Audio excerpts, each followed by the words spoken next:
Today we're going to visit the Lanarkshire town of Kilsyth, to the northeast of Glasgow.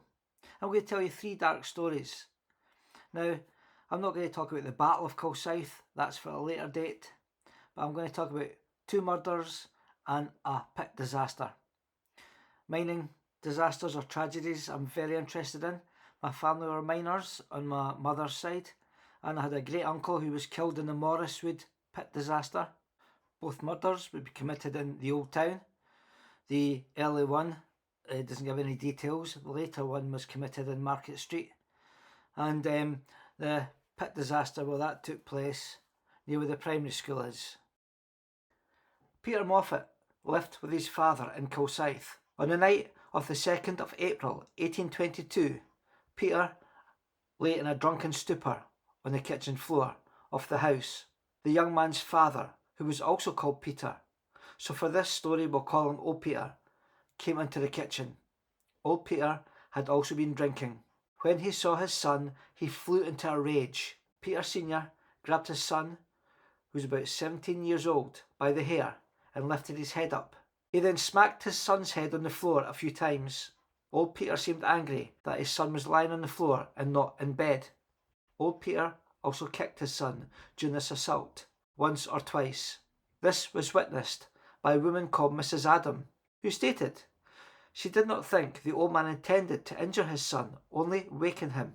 Peter reacted violently on receiving such harsh treatment and being so rudely awakened by his father. He threatened the older man. At this, Peter had his hair grabbed and his head whacked, this time against the wall. Peter sprang up, wrestled his father to the floor and grabbed him by the throat. Mrs. Adam ran out into the street, and 3 men that she found made their way into the house.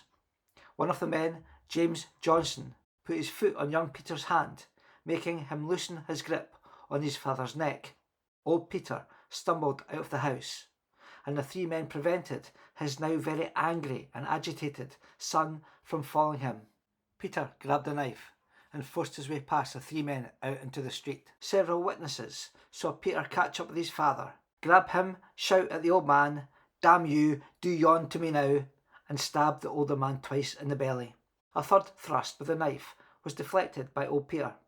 A witness called John Caddy grabbed the knife from Peter, cutting his hand as he wrestled the weapon from the attacker. The young man then fled the scene, as his wounded father, holding his bowels in place with his hands, staggered back into the house. Old Peter lay lingering for a few days, fearing for the fate of his son, who was on the run from the police. The old man died 3 days later, on Saturday the 6th of April. Peter Moffat disappeared, despite a nationwide hue and cry, until a weaver working in the village of Auchencairn in Dumfries and Galloway, called Watson, was apprehended for the crime in October 1825.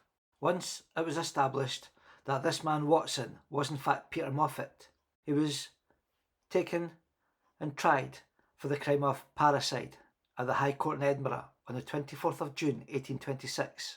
Several witnesses gave their accounts of the events leading to and the stabbing of old Peter. While the defence were hoping for a verdict of culpable homicide, the Crown successfully argued that Peter had time to calm down when his father had left the house. He had then left the home with the intent of confronting his father armed with a knife. This was not a case of self-defence, it was one of revenge. Peter was found guilty and sentenced to hang in Stirling. On the day of his execution, Peter Moffat was taken from the toll booth to the gallows that stood in Broad Street. A large crowd gathered and watched as Thomas Young, the executioner from Glasgow, tried to put the noose over the prisoner's head. Young, who appeared awkward and nervous, fumbled with the rope, finding it was too short to loop around Peter's neck. The crowd hissed and booed and murmured as the rope was adjusted. Peter, who had stood steadfast, seemed to lose his composure. He stepped back and pulled off the white hood that had been placed over his head. His minister, who had given him comfort throughout the ordeal, stepped forward and uttered a few words. The hood was replaced and Peter was hanged. It is reported that death was instant. explore Provan Hall after dark. Is it really haunted? Join us to find out. If you dare. On the evening of the 21st of May 1867, in the town of Kilsyth, James Cook was having a terrible row with his wife Helen. James accused Helen of taking and pawning some articles from the house. The row got so heated that a boy who stayed in the home left and sought refuge in a neighbouring house. Sometime in the early hours of Wednesday the 22nd, Cook attacked his wife with a wooden shaft of a hammer and a pair of fire tongs. Kicks and punches also rained down on the unfortunate woman. The next morning, some neighbours, going into the cook's cottage to check on Helen, found her lying on the floor in a pool of dried blood.